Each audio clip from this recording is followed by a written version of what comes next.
Good afternoon. With me to my right is the woman who needs no introduction, the Commissioner of the Department of Health, Judy Persicelli. To her right, another familiar face, the Department of Health's Communicable Disease Service Medical Director, Dr. Ed Lifshitz. Great to have you both. To my left, a guy who needs no introduction, the Superintendent of State Police, Colonel Pat Callahan. We have Jared Maples, starting goalkeeper for the New Jersey Devils, director in his day job, director of the Office of Homeland Security and Preparedness, Pamela Garg, Chief Counsel, cast of thousands. This morning we are reporting that the ranks of the fully vaccinated stands at more than 3.6 million.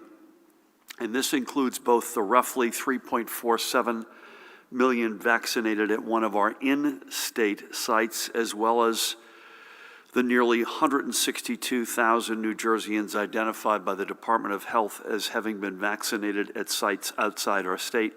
Judy, I'm going to go out on a limb and say that 161,194 is a floor. That's at least the amount we think. I know there's a lot of buzz around a lot more having been vaccinated, for instance, in New York City. So that's a number we'll continue to watch and update as we get the data that we need to do that. Judy, you and I were together in Hunterdon County on Friday. I thought that was a really good Johnson & Johnson drive-through county seat. Give a shout out to the Hunterdon County folks. I think did a really good job.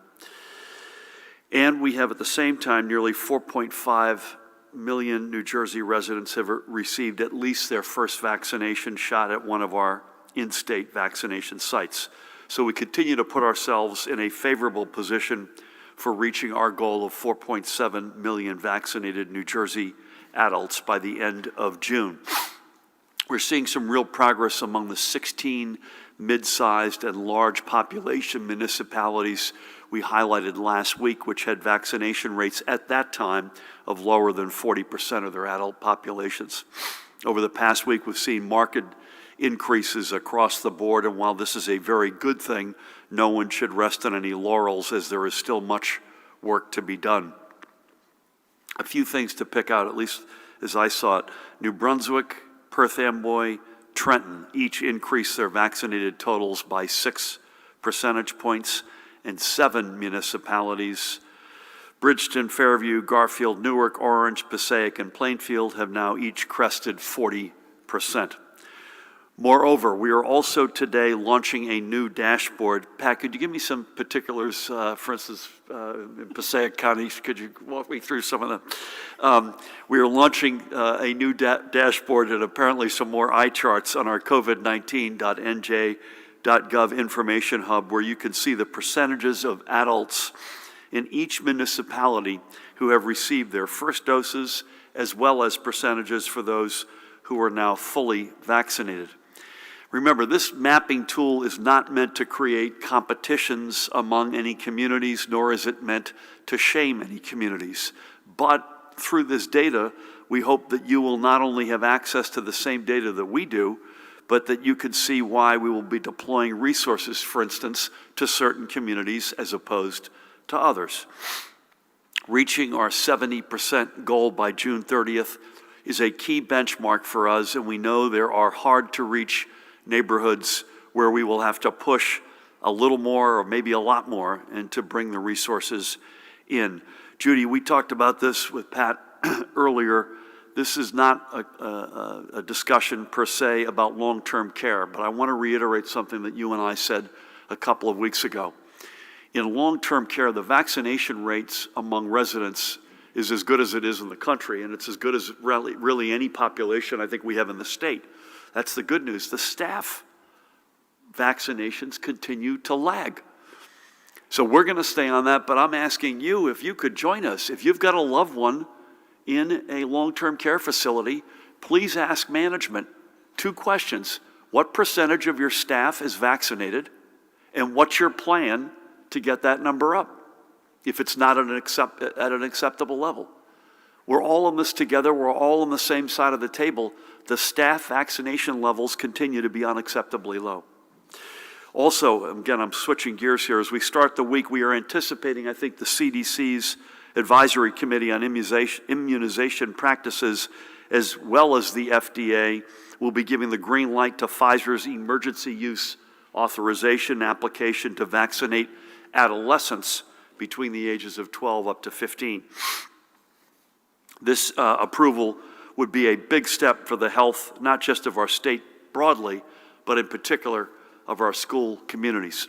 Judy's team at the Department of Health has already been thinking ahead for this eventuality.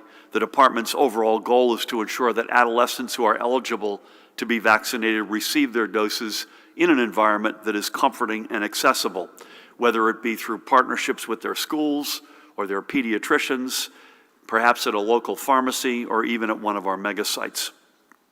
And importantly, we are also going to remain focused on ensuring that parents have access to information.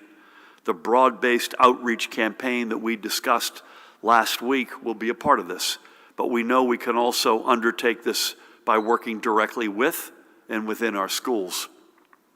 Formal plans to guide both parents and guardians and practitioners are being finalized by Judy and her team at the Department of Health, and we anticipate being able to transition to vaccinating eligible adolescents as soon as Pfizer receives its emergency use authorization.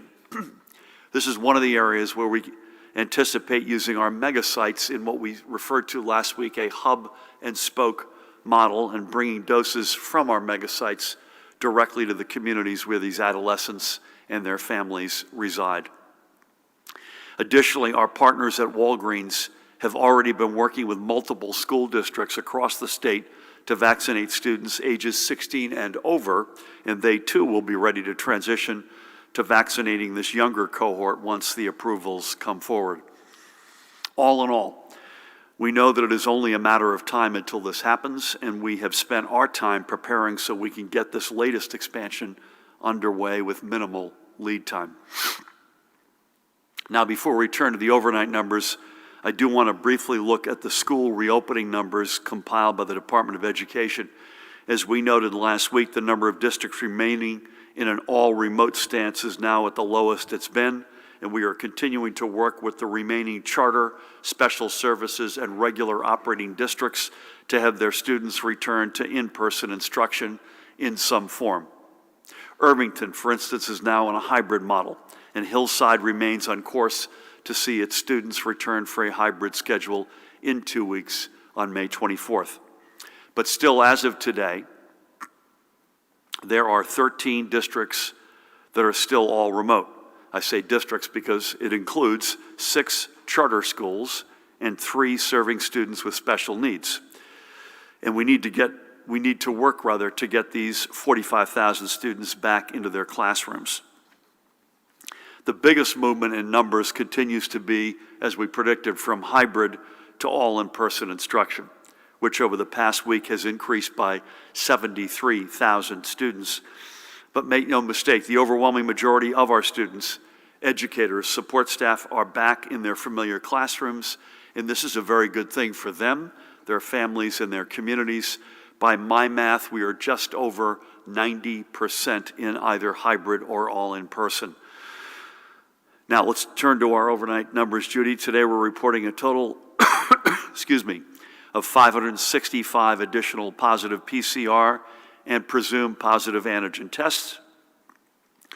Statewide rate of transmission is now 0.94, and as we had noted several times over the past week, given the rapid drop in cases, this recent increase in the transmission rate is not causing us alarm as our base number has decreased so rapidly. Judy, you made the point a couple of weeks ago, this went down precipitously to an artificially low level because of a data adjustment, and we think the numbers have jumped up to this number also rather precipitously due to a reverse data adjustment. I know you've got some thoughts on that. The positivity for the 35,060 PCR tests recorded on Thursday was 3.55%. That's 4 days in a row where our positivity rates began with the number 3. In our hospitals, we continue to see declining totals, with 1,063 patients counted last night, 995 of whom were confirmed COVID positive. As a point of reference, last Monday, 7 days ago, the total hospital census was 1,424. So you could see that that single week decrease is about a 25% drop. May that continue. Likewise, the number of patients in our ICUs dropped to 250, and ventilators in use are now down to 165. Throughout the day yesterday, 114 live patients were discharged, while 92 COVID-positive patients were admitted. Our hospitals did report 18 deaths from among their patients yesterday. Those remain under investigation and are not yet confirmed.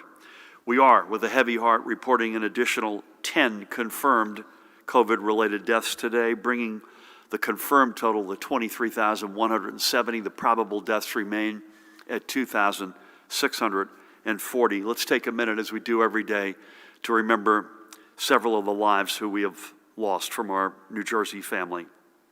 Let's start by honoring this woman, one of Madison's own, Mary Flood. What a great shot. Mary spent all of her 96 years as a proud resident of that Morris County borough. Mary was a nurse duty, educated at both the Newark Presbyterian Hospital School of Nursing and Seton Hall University. At Presbyterian Hospital, she was a labor and delivery nurse, but she would eventually leave that post to take a position as a public health nurse in Newark's health department. After taking a leave from her career to raise her family, she would return to nursing as a public health nurse in her hometown of Madison, where she served for 30 years. Mary and her late husband, Robert, a member, by the way, of the Newark Fire Department, had 4 children before his untimely passing on his 49th birthday back in 1976. Those 4 children, Robert, or Bobby Jr., Rosemary, Stephen, and Susan, survivor, and I had the great honor of speaking with Susan last Wednesday. Apart from her public health duties, Mary also became a strong advocate for education of the hearing impaired and deaf, spurred on by her son Bobby, who is profoundly deaf and attended the Katzenbach School for the Deaf. I reminded Bobby's sister Susan that we were incredibly proud of the sign language professionals who we have on our team, who have been with us, I think, from the very first time we gathered. They used to stand behind us, and they've been in the remote corner for many, many months, and I hope Bobby's watching and can benefit from that. And God bless you, pal. In addition to her children, Mary leaves her 7 grandchildren, Andrea, Jacqueline, Dina, Bill, Kyle, Terry, and Luke, as well as 5 great-grandchildren, James, Jake, Avery, Liam, and Will. And you cannot make this up. Mary's sister, Palmy, died 3 days after Mary passed. Unbelievable. We honor and thank Mary for a life dedicated to serving others. What an incredible legacy, and may God bless and watch over her memory and her incredible family. Next up, talk about a family. We remember Phyllis Zakim. That is Phyllis, literally dead center in that photograph. She was born and raised in Patterson and attended Montclair State University. She believed strongly that learning was a lifetime pursuit and was attending classes at Ramapo College well into her 60s. Phyllis loved the arts, and she loved her Jewish heritage. She was a proud member of Temple Beth Tikva in Wayne, as well as numerous Jewish organizations. Phyllis was 88 years old. She is survived by her son Stuart, who's in Montclair, and daughters Elena in Rockland and Joyce, and I miss where Joyce lives. I had the great honor of speaking with Stuart and Elena last Wednesday, and by the way, husbands of Elena, Joyce, David, and Peter, respectively. She's survived by her grandchildren, Josh, Grace, Dina, Jesse, Sherry, Philip, Andrew, Joanna, Alex, Aaron, Michal, Jason, and Naomi, and her 3 great-grandchildren, Lev, Leo, and Lila. Phyllis was predeceased by her husband of 68 years, Gerald, and he passed just in January of 2020, and she was also predeceased by a grandson, Jonathan. And she was also predeceased by her son, Leonard, who died after a battle with cancer in 1999. And for anyone traveling through Boston, which is the city I was born in, that name may ring a bell. The Leonard Zakim Bunker Hill Bridge is named in his honor for the work he did to promote tolerance and healing as the longtime head of the Anti-Defamation League in New England. That bridge was formally christened and inaugurated on October 4th, 2002 by none other than the boss, Bruce Springsteen. That bridge is as much a part of Phyllis's legacy as it is Leonard's. May her memory be a blessing, and God bless her extraordinary family, including those that went before her. And finally, we'll stay in North Jersey to remember Butler's Robert Brown Sr. Robert was one of 11, look at that, what a great shot. Robert was one of 11 children born and raised in Butler. After he and his wife Donna, also a Butler native, got married in April of '73, they settled in Bloomingdale. But like so many people, the draw of one's hometown becomes too great. And they resettled in Butler in 1986, calling the borough home ever since. Robert was a trucker for a company based in Virginia. When I finish this point, Pat, it's a literal point, so you hold on to that thought. He was a trucker, Judy, for a company based in Richmond, Virginia, but his run up and down the eastern seaboard meant that he could be home in Butler for almost every weekend to be with Donna and attend his son's football games. He never missed one game.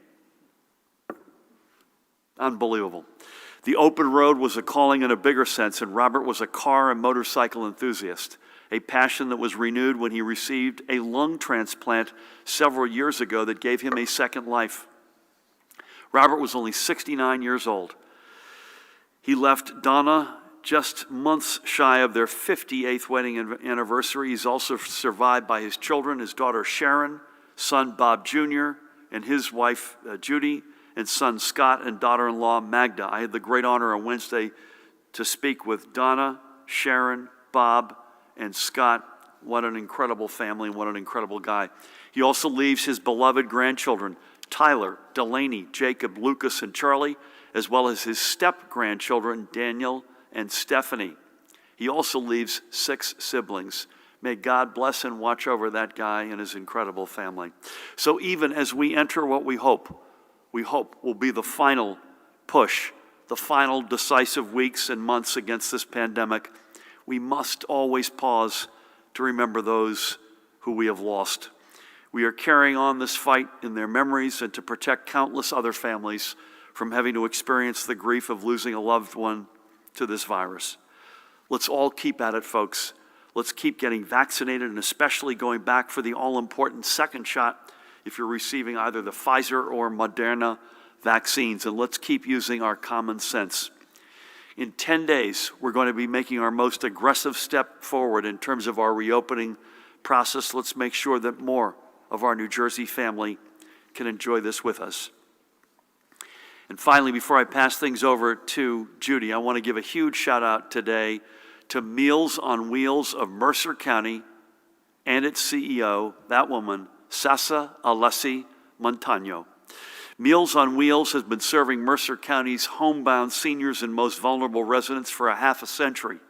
Over the past year, Sasa and her team of 5 staff members and nearly 800 volunteers have provided more than 105,000 meals to their clients, an increase of more than 25% over 2019. Providing that many meals requires partnership, and Meals on Wheels partnered with the New Jersey Economic Development Authority through its Sustain and Serve program. Through that partnership, Sasa and her team have purchased more than 6,000 meals from restaurants in and around our capital city, including the 1911 Smokehouse Barbecue, which was highlighted several months ago by us. Sustain and Serve is allowing us to meet 2 goals: tackling food insecurity on the one hand, and supporting our restaurants, and God knows they need it, on the other hand. Meals on Wheels of Mercer County and Sasa are showing the way.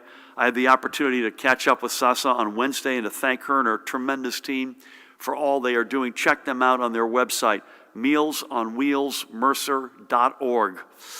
And likewise, I thank you all for all that you are continuing to do in your communities. Remember, Operation Jersey Summer. Let's keep up the fight. Let's get vaccinated. Let's prepare for that Jersey summer we all know we want, and which we all know that we can have. With that, please help me welcome the woman who needs no introduction, the Commissioner of the Department of Health, Judy Persichelli. Thank you, Governor, and good afternoon. Well, as part of our vaccination initiatives with faith-based leaders, on Friday, the department partnered with the St. Elizabeth's Episcopal Church in the city of Elizabeth to hold a pop-up vaccination clinic at the church. During this event, 60 doses of vaccine were administered to church and community members. We continue to work to reduce barriers to vaccination at sites across the state, with expanding access to walk-ins. Starting tomorrow, the FEMA Community Vaccination Center in Newark will hold walk-in vaccinations daily from 10 a.m. to 5 p.m. for all New Jersey residents 16 years and older. As the Governor shared, today we are updating the COVID-19 dashboard with vaccination data by municipality. Both individuals with at least one dose and those with vaccine courses completed can be viewed on the dashboard. Additionally, you can filter the data for total vaccinated, individuals 18 and older vaccinated, and individuals 65 and older vaccinated. And each municipality is shaded on the map, with those with the highest percentage vaccinated shaded the darkest. We continue to examine the data to see how we are progressing in terms of meeting our goals. We need approximately 280,000 first doses administered weekly this month and 220,000 second doses each week through June. Our counties will have to administer, depending on where they are, between 3,000 and 35,000 first doses weekly in May, and between 3,000 and 23,000 second doses through June, depending on how successful they have been to date. We have a lot of work ahead of us. As the Governor mentioned, the Food and Drug Administration is reviewing Pfizer's emergency use authorization application to vaccinate adolescents between the ages of 12 to 15. On Wednesday, ACIP will convene an emergency meeting to review whether Pfizer should be recommended for ages 12 to 15. Their recommendations will be made to the CDC director. If, as expected, the CDC director approves the application, the recommendation will be published in the Morbidity and Mortality Weekly Report. Now, moving on to my daily report, as the Governor shared, our hospitals reported 1,063 hospitalizations of COVID-19 positive patients and persons under investigation. These numbers continue to steadily decline. There are 3,655 reports of CDC variants of concern in New Jersey. The majority of them, 3,376, are the UK variant B.1.1.7. Additionally, we have 122 reports of the Brazilian variant P1, 11 reports of the South African variant B.1.351, and 146 reports of the California variants B.1.427 and B.1.429.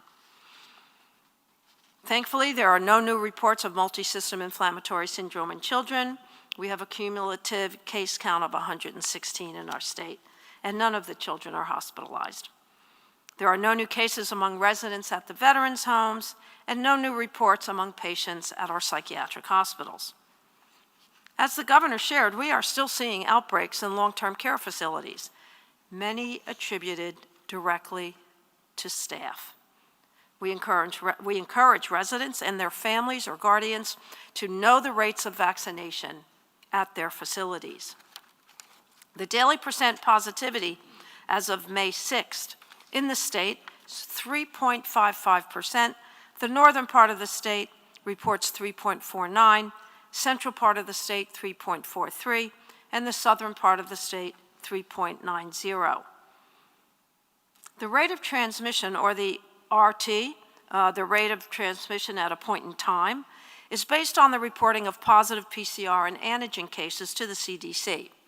Several days ago, the RT was artificially lower due to the cleaning of data and the removal of duplicate cases. Today, it is higher due to the opposite, the reporting of backlogged antigen cases on May 5th, and it affected the 7-day rolling average. So the standard RT, based on 1 day today, is 0.67. Obviously, we want the RT to remain below 1.0. So that concludes my daily report. Please continue to stay safe, mask up, physically distance, stay home when you are sick, get tested, and let's get vaccinated. Thank you. And again, Judy, not to beat this one harder than we should, but I think we have to say it again. Residents and the family of residents in long-term care have every right to know what level of staff is vaccinated and what the plan is to get that number to an acceptable level. Because residents, and with the support of their families, have been a gold star, extraordinary success. Staffing is continuing to lag. It's gotten better, but it's not anywhere where it needs to be. So thank you for all that, and thank you for explaining the RT. And you and I had connected over the weekend. Your view was that this was going to be in the 0.6 to 0.7 range, and the standard, in fact, is, what'd you say, 0.62 today? 0.67. It's 0.67, so it's right in that sweet spot. Pat, good afternoon. Anything on compliance? Belated Happy Mother's Day to your family. Looks like weather is sort of going steady as she goes. Over to you. Thank you, Governor. Good afternoon. Since we last met, just one executive order summons was issued.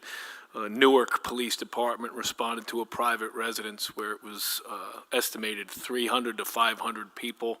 The homeowner at that residence was cited and issued a summons for a violation of the executive order. Weather looks good. And I'll just highlight our Civilian of the Year from our OEM logistics team, Kevin Palmer. We had a small but poignant ceremony this morning where the humble man that he was accepted that award on behalf of the entire logistics team, who, if you recall, it was responsible for our state stockpile, ventilators, isolation gowns. Wasn't home a lot, so I got to thank his wife, Jackie, as well, because she didn't see Kevin for months on end, and just a special day, and certainly an award well-deserved by Kevin Palmer and the entire logistics team. Thanks, Gov. What a year they have had. My Lord. Absolutely extraordinary. Please give him my best, Pat, and thank him on behalf of all of us. Bear with me 1 second here. We're going to start over here. Stephen, is that you? You're interning, is that right? Yes. You with Brett? I'm with Brett, yeah. Any good Brent stories before? I'm a fellow. You're a fellow? Yeah. Anything we should know about Brent? He's a great guy. Okay. I just want the audience watching at home to know that Brent was slipping a 20 to Stephen during that. Stephen, fire away. Thanks, Governor. So this past Saturday marked a year since the first individual under 18 died of COVID-19, a 4-year-old. Where does the state stand? I know you talked about vaccinated individuals 12 to 15 based on the emergency use this week, but on vaccinating individuals even younger, 12 and younger. Also, with the significant number of adults vaccinated, what impact will that have on cases and deaths among children? Let me just go to the data, Judy, and to the best of my knowledge, the number remains, I guess it's now under the age of 18, 7 losses of life out of the total 23,177 losses of life, and we mourn every single one of them, but the number remains quite low. I don't know, is there any guidance? I guess I'll turn this to you, Judy. We know that Pfizer is going to pursue the 12 to 15 year. I don't know that we've got any visibility on vaccination prospect for under 12, unless you may have that, or Ed may have that. And secondly, the impact, I think your second question was, if you get a lot of adults vaccinated, how does that impact the prospects of our kids who are not vaccinated? I assume the answer is positively. The more we get vaccinated, the better it is, even for those who are unvaccinated, or in this case, not eligible. Ed, good to have you. Any comments on either of those? Not much. I agree. Obviously, getting more people vaccinated protects the people who can't be vaccinated as well as the people who can, so that's extremely important. I do know that clinical trials are ongoing to looking at vaccination down to the age of 2. So by potentially this fall, and again, we never know how those clinical trials are going, there may be a vaccine that's authorized for use in people that young, but I wouldn't expect anything earlier than that. Thank you. Good to have you. Brent, good afternoon. Good afternoon. So a few from me, and then Brenda Flanagan of NGTV I'm asking for. By the way, Sarah has the microphone. I should have given Sarah a shout out. Are you including both New Jersey residents vaccinated out of state and out-of-state residents vaccinated here in your percentage of total vaccinations? And if so, why? Meaning, does that all count towards the 70%? Because they might seem to cancel each other out. We are not counting out-of-staters in our numbers. So only the people who, okay. Yep. But we are beginning to count, and it's an approximation because of the data feed. It's as good as we can get. We're counting New Jerseyans who got vaccinated outside of New Jersey. So when you say it's like 50%, that does not include people from out of state being vaccinated here, even if they're students? Does here? not include. Okay. On the new dashboard, some numbers. Am I right, Judy? I'm right. Yep. Okay. On the new dashboard, some numbers are over 100%. Can you explain that? What will New Jersey use the new federal coronavirus funds for? What will the state urge local governments to use it for? And what does it mean for the state to get theirs in one lump sum? The NFL schedule is out Wednesday. What do you think are the odds of having a full house at MetLife Stadium on week 1? Edna Mahan has been without power since Saturday. Is there an update, and what is the state doing to fix it? And from Brenda Flanagan, a recent study found that about a third of vaccinated people are willing to get the shot for cash. Are you open to a program like that in New Jersey, like the ones in place in Detroit and West Virginia? And Commissioner Persicali, you said at a recent budget hearing that Trenton is a labor and delivery services desert. What is the DOH doing to increase access for residents here? You can breathe now. Bear with me. I'll leave to Judy in the dashboard of over 100%. Very, very vaccinated. Is that? But we'll come back to that in a second. The new CRF money, too early to tell. I mean, I think literally the U.S. Treasury just came out just now, I believe. So bear with us. We have to parse through that. That guidance has been, we've been predicting it was coming. It's come, which is great. We now need to get a very specific sense of the parameters. I think pretty good in terms of Jets and Giants. I'd say the prospects are pretty good. This is a classic case because it's a fixed seat stadium, obviously, where the 6-foot rule bites a lot faster than if you went to like 50%. So I continue to think, Judy, that the 6 feet rule, both the masking guidance from the CDC and the 6-foot guidance are going to shift, and they're basically saying that. And then the question is, will it shift down to 0? In other words, can you sit beside someone who's not in your family or in your bubble at a Giants or Jets game? Too early to tell, but I think there's a good shot of that. We keep making the progress we're making. That's the key part. Edna Mahan, I literally had a meeting shortly before coming over here. I know PSE&G has been on site for a couple of days. Apparently there's something to do with cables and or transmission underground, and I don't have a specific answer in terms of when that comes back up, but they are on it, and we need them to be on it. From Brenda, are we willing to just basically bribe people to get vaccinated? Everything's on the table. Literally everything's on the table. More on that as we get. So Judy, any thoughts on any of that? But why more than 100% in some communities? And the question about labor and delivery services deserts, I think, was the question. The first thing on the over 100%, it may be seasonal residents. Many counties down the shore, for an example, could have over 100%. A lot of people from Pennsylvania have residents at the shore, and they got vaccinated here. On labor and delivery, I'll use Trenton as an example. Right now, there is no labor and delivery service in Trenton, so we want to make sure that the women that reside in Trenton have access to first-rate postpartum, prenatal care, first trimester prenatal care, and postpartum care after they deliver outside of the city. That's just an example. In order for us to work with the First Lady's program on particularly Black infant mortality and maternal morbidity and mortality, we have to make sure that everyone has immediate, convenient, and excellent access to care. By the way, Chris Ryan, who was the head of information technology, as you know, for the state, just sent me a text with the exact same explanation. You get over 100% because you may have seasonal folks who have a shore house within the New Jersey parameter, our four walls. Thank you, Judy. Dave, good afternoon. Hi, Governor. Many pharmacies are now selling home COVID tests, and they're modestly priced. How accurate are they?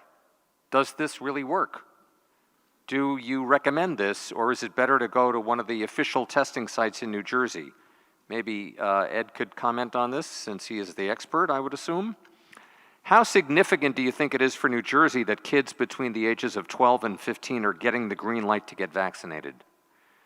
How is this going to impact schools and family members of kids who are going to school?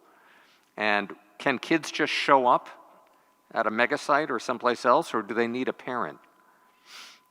And finally, considering how many long-term care COVID deaths we've had in New Jersey, as in other states, will the state consider stepping in and mandating vaccines for long-term care staff?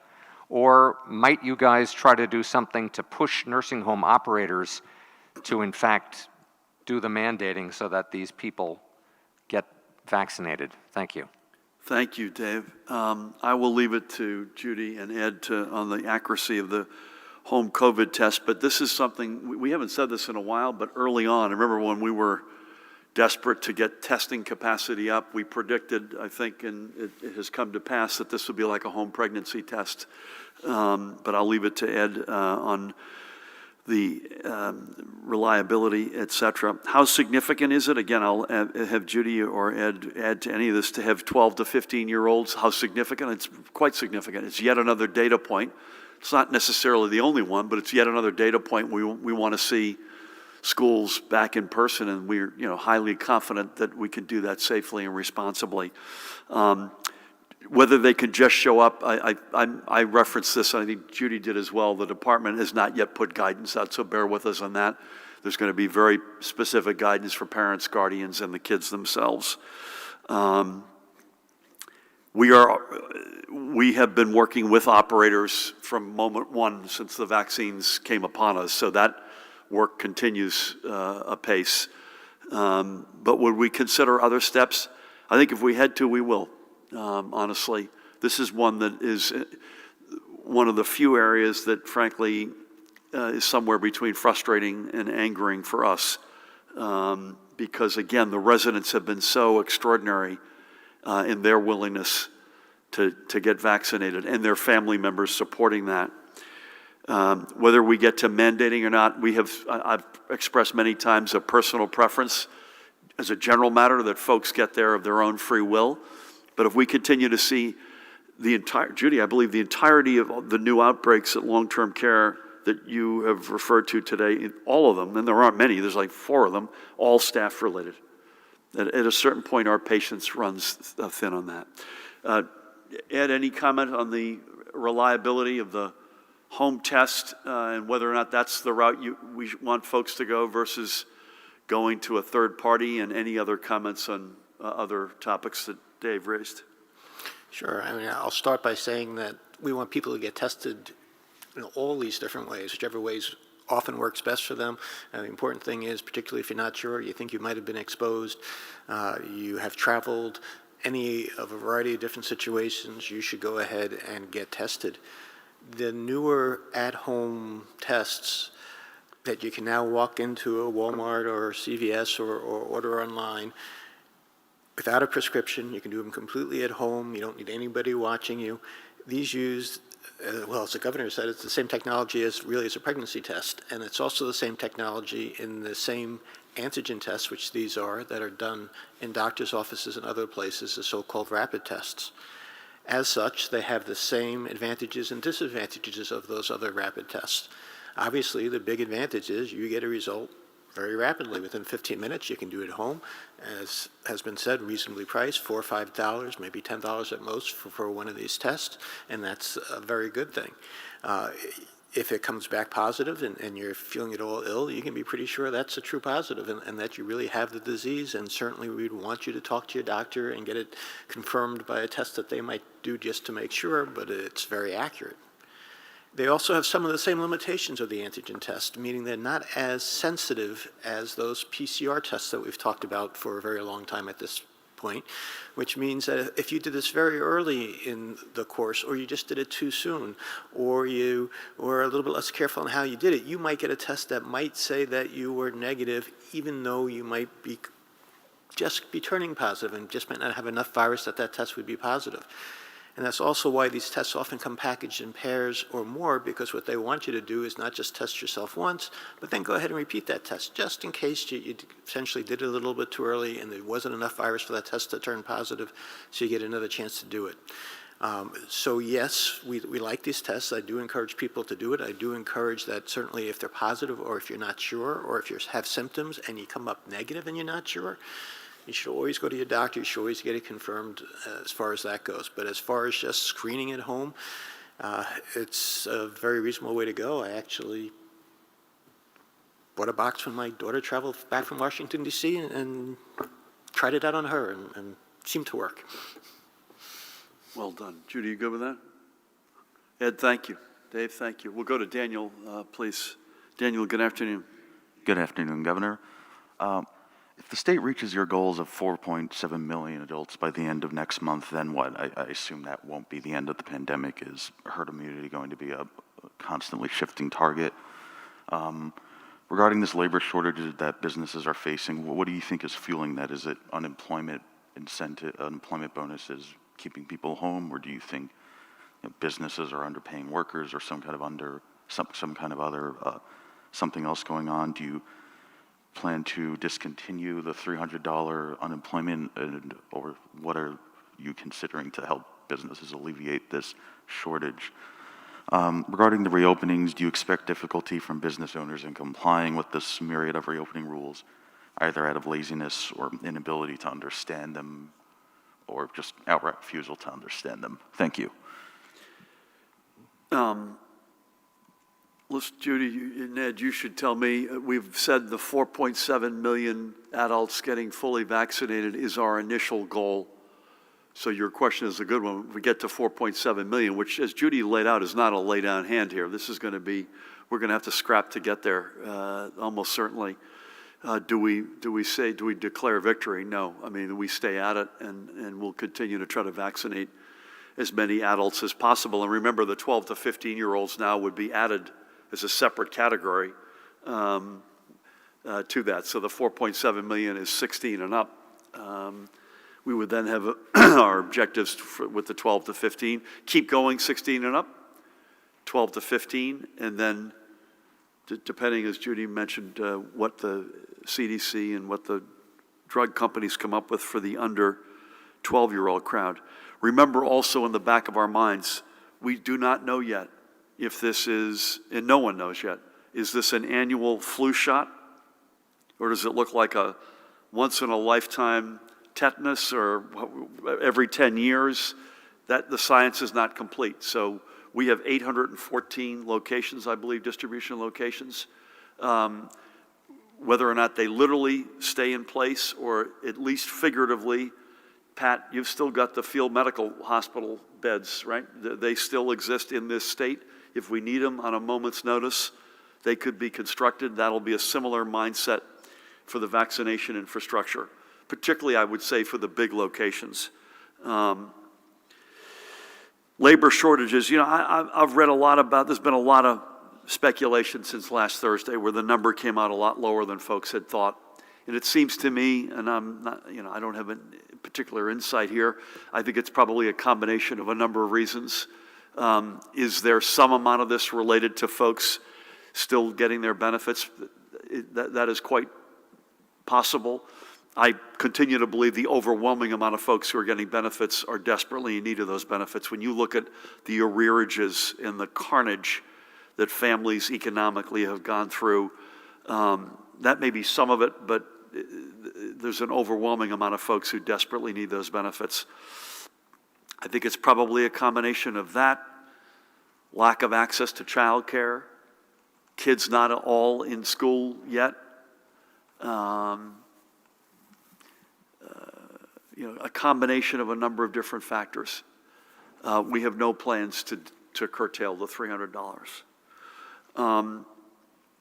And what happens if, in the reopening process, I think it's different if somebody doesn't legitimately understand it versus willful violation. And I think we've shown pretty good patience and partnership on the, I literally didn't understand it. There was a hospital early on, Judy, I forget, it was in Bergen County, where I think there was there was one later on that we didn't like, but early on there was a legitimate misunderstanding of whether or not members of the Board of Trustees, particularly if they were medical professionals or not, that they were eligible for vaccination in the 1A crowd.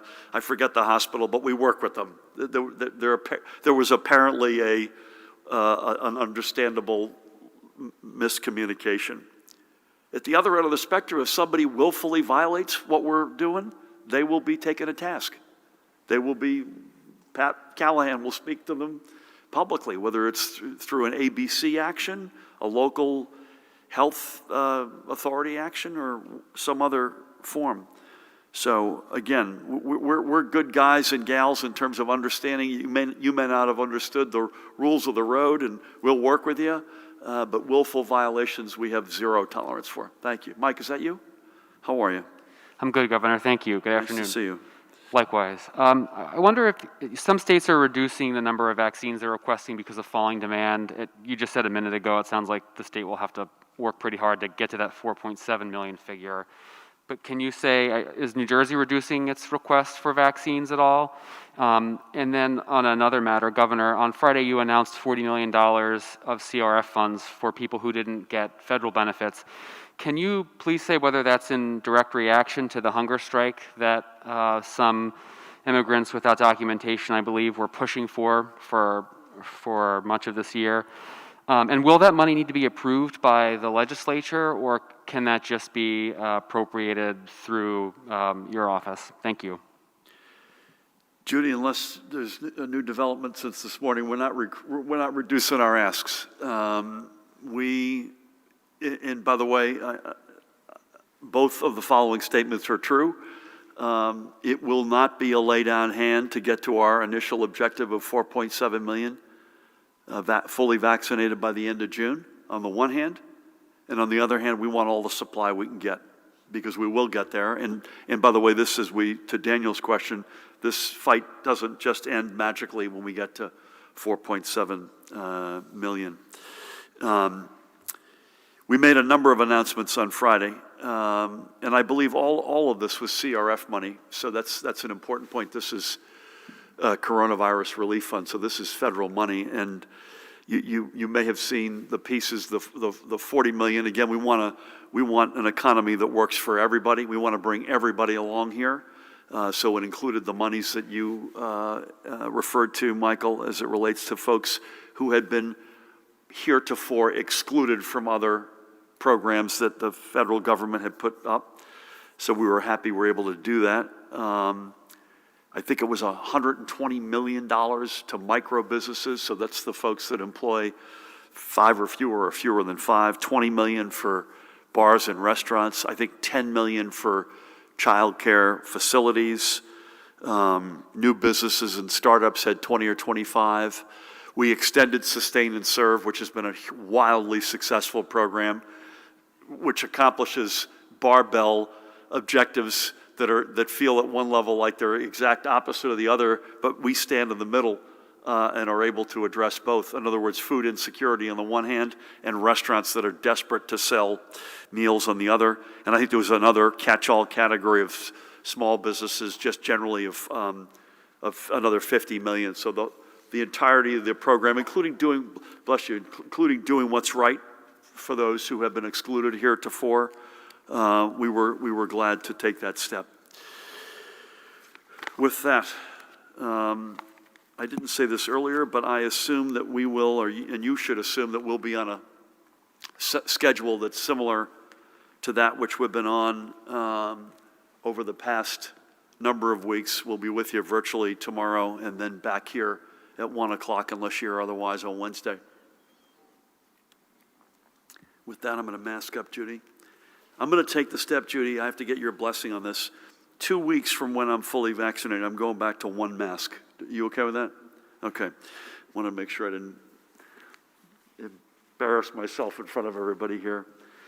I think the big, other than folks, bless you and continue to do the right thing as you have by the millions and proprietors. I mean, yes, we've got EO violations, but it's a fraction of the amount of establishments out there that are doing the right thing. We were actually out to dinner on Saturday and lunch on Sunday at 2 different restaurants, and each doing a really good job as an example. So they're examples of folks doing the right thing. Judy, I think the one, and Ed, the one big ask we would have is get vaccinated, right? And if you have, please remind a relative, a neighbor, a friend, a coworker, that their health risk is dramatically higher being unvaccinated than any small risk associated with being vaccinated. And the faster we get to our objectives, the more aggressively we can open this state up. Brent, to your question, if we blow through our objectives, there's a lot higher likelihood that the Jets and Giants games can sell a lot more tickets, and that's what our hope is, to put a fine point on it. So to Judy and Ed, thank you. Pat, Jared, Paramel, Dan, everybody else, God bless you all. Thank you.